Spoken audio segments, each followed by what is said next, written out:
डर गई? कहा ना पास मत आना। वो मेरे थे ही नहीं। शिखा नाम है ना तुम्हारा? গল্পের শুরুটা হয় এক শুনশান মরুভূমি থেকে, যেখানে দূর দূরান্তে একটাও বাড়ি নেই, এমনকি একজন মানুষও নেই। ওই এলাকায় শুধু একটাই বাড়ি আছে, আর সেটা রঘুর, যে একজন রেলওয়ের গেটম্যান। তার কাজ রেলগেটের সামনে সবুজ পতাকা দেখানো। কিন্তু এই রেলপথ দিয়ে মাত্র 4টে ট্রেন যায়, আর তাদের সময়সূচি রঘু একদম ভালো করেই জানে, কারণ রঘু এই কাজটা গত 10 বছর ধরে করছে। এই 10 বছরে রঘু কোনো মানুষ দেখেনি, আর কোনো মানুষের সাথে কথাও বলেনি। রঘু একদিন একটা ট্রেনকে সবুজ পতাকা দেখাচ্ছিল। ঠিক তখনই তার নজর পড়ল ট্রেন থেকে একটা মেয়ে ঝাঁপ দিয়েছে। ট্রেন চলে যাওয়ার পর সে মেয়েটার কাছে যায়, আর দেখে সে পুরোপুরিভাবে আহত আর অজ্ঞান হয়ে গেছে। তাই রঘু মেয়েটাকে কাঁধে তুলে তার বাড়িতে নিয়ে আসে। রঘুর জন্য এটা অনেক বড় ব্যাপার, কারণ গত 10 বছর ধরে সে কাউকে দেখেনি, আর আজ 10 বছর পর কাউকে দেখলো। তাই সে ওই মেয়েটাকে ছোঁয়ার চেষ্টা করে, কিন্তু হঠাৎই মেয়েটার জ্ঞান ফিরে আসে, আর সে রঘুকে দেখে ভয়ে কাঁপতে থাকে। রঘু তাকে একটু জল খেতে দেয়। জল খেয়ে মেয়েটি বলে তার নাম চৈতালি। রঘু তাকে বলে, তুমি ট্রেন থেকে পড়ে গিয়েছিলে, তাই আমি তোমাকে এখানে নিয়ে এসেছি, কারণ বাইরে অনেক রোদ, আর তুমি ওখানে থাকলে অসুস্থ হয়ে যেতে। রঘু জিজ্ঞাসা করে, তুমি ট্রেন থেকে কিভাবে পড়ে গেলে? চৈতালি বলে সে তার স্বামীর সাথে যাচ্ছিল। যখন সে টয়লেটে যাচ্ছিল তখন সেখানে দুজন ঝগড়া করছিল, আর সে তাদের মাঝে পড়ে যেতেই তারা ওকে নিচে ফেলে দিয়েছে। সে বলে, আমার স্বামী নিশ্চয়ই চিন্তায় আছে আর আমাকে খুঁজছে। সে যে কোনো সময় এখানে আসতে পারে, কিন্তু তার আগে তাকে ওদের কাছে পৌঁছাতে হবে। তখন রঘু বলে, এখান থেকে দূর দূর পর্যন্ত কোনো বাড়ি নেই, আর কোথাও যাওয়ার কোনো ব্যবস্থা নেই। যদি তোমার স্বামী তোমাকে খুঁজতে আসে তাহলে এখানেই আসবে, তাই তোমার এখানেই থাকা উচিত। কিন্তু চৈতালি রঘুর কথা শোনে না, আর একাই মরুভূমিতে বেরিয়ে পড়ে। চৈতালি অনেক দূর চলে যায়, কিন্তু চারিদিকে কোনো বাড়ি নেই। তখনই চৈতালির মাথা ঘোরা শুরু হয়, আর সে অজ্ঞান হয়ে পড়ে। তখন রঘু তাকে আবার তার বাড়িতে নিয়ে আসে। চৈতালির পায়ে চোট লেগেছিল, রঘু তার উপর মলম লাগাচ্ছিল। রঘু চৈতালিকে বোঝাচ্ছিল, তুমি এখানেই থাকো, তোমার স্বামীকে এখানে আসতে দাও, তারপর চলে যেও। কিন্তু চৈতালি রঘুর ওপর একদম বিশ্বাস করতে পারছিল না, কারণ সে অজানা কারোর সাথে এভাবে রাত কাটাতে পারবে না।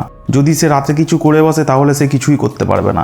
এই সব ভাবতে ভাবতেই রাত হয়ে যায়, কিন্তু এখন তার আর কিছু করার নেই। আজকের রাতটা তাকে এখানে কাটাতেই হবে। চৈতালি গিয়ে বিছানার ওপর ঘুমিয়ে পড়ে, আর রঘু নিচে। সে বারবার উঠে রঘুকে দেখছিল। রঘু ভাবলো চৈতালি হয়তো অস্বস্তি ফিল করছে, তাই সে বাইরে চলে যায়। চৈতালি যখন দেখে রঘু বাইরে চলে গেছে তখন সে শান্তি করে ঘুমায়। পরদিন সকাল হওয়ার সাথে সাথে রঘু তার দৈনন্দিন রুটিন শুরু করে। সে ভোর 4:30টায় উঠে অনেক দূর থেকে জল নিয়ে আসে, আর সকালে একটা ট্রেনও আসে যেটাকে তাকে সবুজ পতাকা দেখাতে হয়। রঘু গত 10 বছর ধরে এই রুটিন মেনে চলেছে, আর আজ পর্যন্ত সে কোনো ট্রেনের সময় ভুল করেনি। রঘু এখানে চৈতালিকে বলে সে গত 10 বছরে কোনো মানুষের সাথে কথা বলেনি, আর তার কথা বলতে খুব ভালো লাগে। এখন চৈতালি ও রঘুকে একটু বিশ্বাস করতে শুরু করেছে, কারণ রাতে ওর সাথে সে কিছু করেনি। রঘু চৈতালিকে চিন্তিত দেখে বলল, আমি তোমার থেকে কিছু লুকিয়েছি। প্রতিদিন যখন ট্রেন আসে তখন আমার ফোন বাজে। আসলে এই ফোনটা শুধু ইনকামিং, তুমি এখান থেকে কাউকে ফোন করতে পারবে না, শুধু তাদের সাথে কথা বলতে পারবে।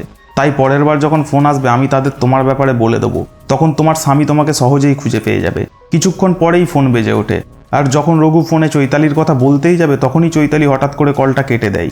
এই ব্যবহারে রঘু কিছুটা অবাক হয়ে যায়। চৈতালি তখন তাকে বলে যে তাকে ট্রেন থেকে ফেলা হয়নি, বরং সে নিজেই ট্রেন থেকে ঝাঁপ দিয়েছিল, কারণ সে তার স্বামীর কাছ থেকে পালিয়েছিল। সে পেশায় একজন সাইকাট্রিস্ট, আর সে তার স্বামীর চিকিৎসা করছে, কারণ তার স্বামী একজন সাইকো। এরপর চৈতালি তার ফ্ল্যাশব্যাকের কথা বলতে শুরু করে। সে বলে যে কয়েক বছর আগে সিঞ্চু নামে এক রোগী আমার কাছে এসেছিল, যে খুব ডিপ্রেশনে ছিল, কারণ তার স্ত্রী আত্মহত্যা করেছিল, যাকে সে নিজের থেকেও বেশি ভালোবাসত। সিঞ্চু এটা সহ্য না করতে পেরে ডিপ্রেশনে চলে গিয়েছিল। চৈতালি তার চিকিৎসা করা শুরু করে, কিন্তু এটা এতটাও সহজ ছিল না। আসলে এটা চৈতালির প্রথম পেশেন্ট ছিল, তাই সে সিঞ্চুর সাথে অনেক বেশি সময় কাটাতে লাগলো। ধীরে ধীরে সিঞ্চু স্বাভাবিক হতে শুরু করলো। সময়ের সাথে সাথে চৈতালি আর সিঞ্চু বন্ধু হয়ে গেল। এখন যেহেতু চৈতালি সিঞ্চুকে অনেক বেশি সময় দিয়েছিল আর সিঞ্চুও পুরোপুরি ভালো হয়ে গিয়েছিল, তাই তারা দুজন একে অপরকে পছন্দ করতে লাগলো। একদিন সিঞ্চু চৈতালিকে বিয়ের প্রস্তাব দেয়। চৈতালিও মনে মনে এটাই চাইছিল। চৈতালির পরিবারের কেউ এটা মানতে পারছিল না, কারণ সিঞ্চু পুরো সাইকো, আর সে কোনোদিনও ভালো হতে পারবে না। কিন্তু চৈতালি তাদের কথায় কান না দিয়ে সিঞ্চুকে বিয়ে করে নেয়। বিয়ের কিছুদিন পর সিঞ্চু পুরো বদলে যায়। সে চৈতালির সাথে এমন আচরণ করতো যেন সে পাগল হয়ে গেছে, পাশাপাশি তাকে মারতো। এটা সিঞ্চুর রোজকার রুটিন হয়ে উঠেছিল। সে প্রতিদিন নেশা করতো, ড্রাগস নিত, আর তার স্ত্রী চৈতালিকে মারতো। চৈতালিও একেবারে ভেঙে পড়েছিল। এভাবেই সিঞ্চু চৈতালির জীবনটা নষ্ট করে দিতে লাগলো।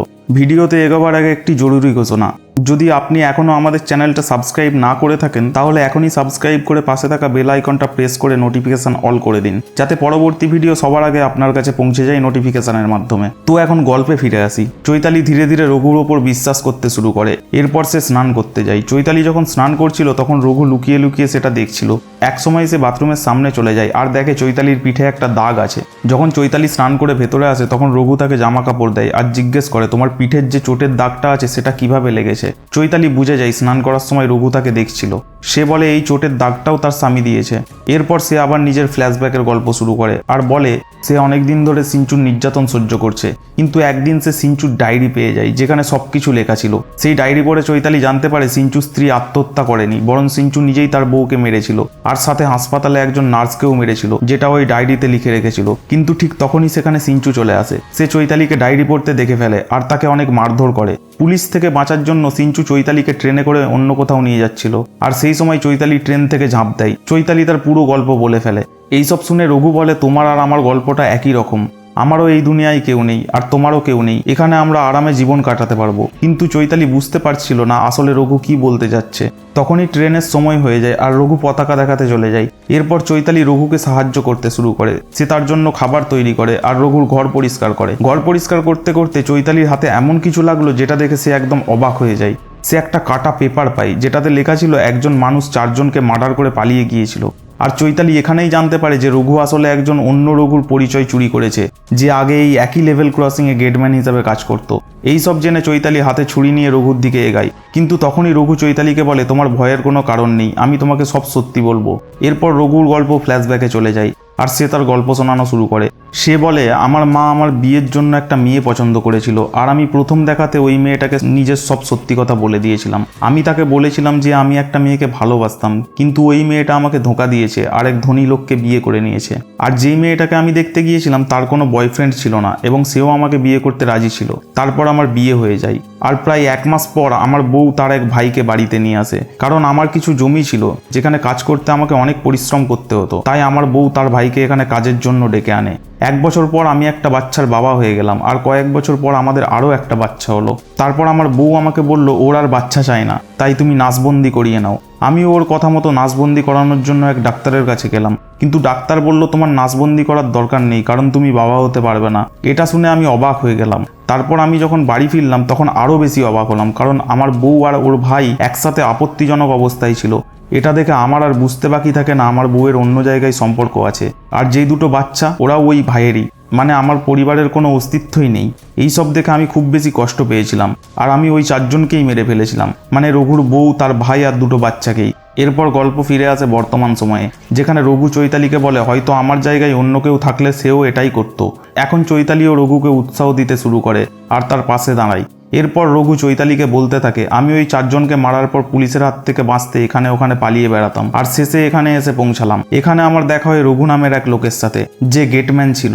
আমি ওর সাথে কাজ করতে শুরু করলাম, কিন্তু হঠাৎ একদিন সে মারা যায় আর তারপর থেকেই আমি এখানে গেটম্যানের কাজ করছি। আর এভাবেই 10 বছর কেটে গেছে। এই সব শোনার পর চৈতালি পস্তাতে থাকে, কারণ এই লোকটার সাথে সে অনেক খারাপ ব্যবহার করেছে। এই কারণেই চৈতালি ঠিক করে সে কিছুদিন এখানেই থাকবে আর সে রঘুর কাজে সাহায্য করতে শুরু করে। তাদের পানীয় জলের জন্য অনেক দূরে যেতে হয়, তবু চৈতালি জল আনতে যায়।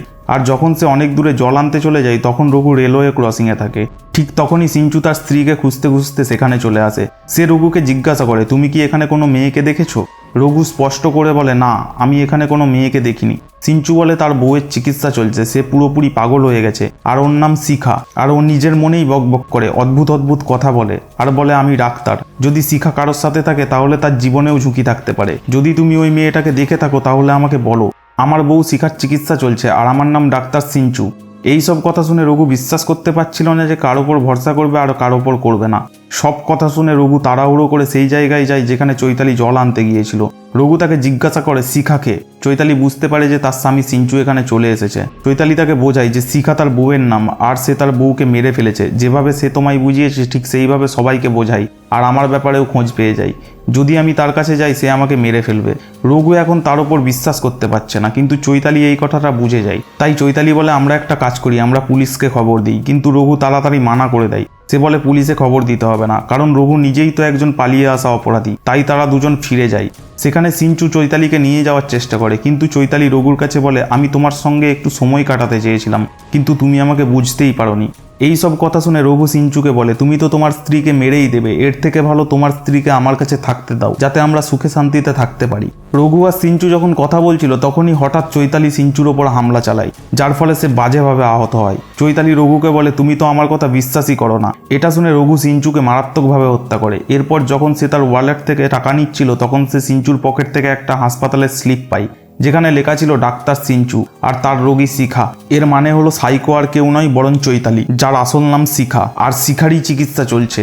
ডাক্তার সিঞ্চু ওর চিকিৎসা করছিলেন। তখন হঠাৎ করে চৈতালি রঘুর ওপর হামলা করে আর ওকে মেরে ফেলার চেষ্টা করে, কিন্তু রঘুকে মারা এতটা সহজ ছিল না, বরং রঘুই এখানে চৈতালিকে খুন করে। আর এখানেই একটা বড় রকমের সত্য বেরিয়ে আসে, আসলে আসল সাইকো তো রঘুই। এখানে আমরা জানতে পারি রঘু যেই মেয়েটাকে ভালোবাসতো, যে ওকে ঠকিয়ে এক ধনী লোকের সঙ্গে বিয়ে করে নিয়েছিল, রঘু ওদের দুজনকেই মেরে ফেলেছিল আর তাদের বাচ্চাকেও মেরে ফেলেছিল। আর রেলওয়ে ক্রসিংয়ের যে আসল রঘু ছিল তাকেও রঘুই মেরেছে। তো আপনি এই তিনজনকে নিয়ে কি ভাবছেন, কে সাইকো ছিল, রঘু, চৈতালি নাকি সিঞ্চু? নিচে কমেন্টে অবশ্যই জানাবেন আসল সাইকো কে ছিল। আর মুভিটা এখানেই শেষ হয়ে যায়। আজকের গল্পটি কেমন লাগলো তা কমেন্ট করে জানাতে ভুলবেন না। ভালো লাগলে একটা লাইক করে দেবেন, আর এরকম গল্পের জন্য আমাদের চ্যানেলটি সাবস্ক্রাইব করে আমাদের পাশে থাকুন।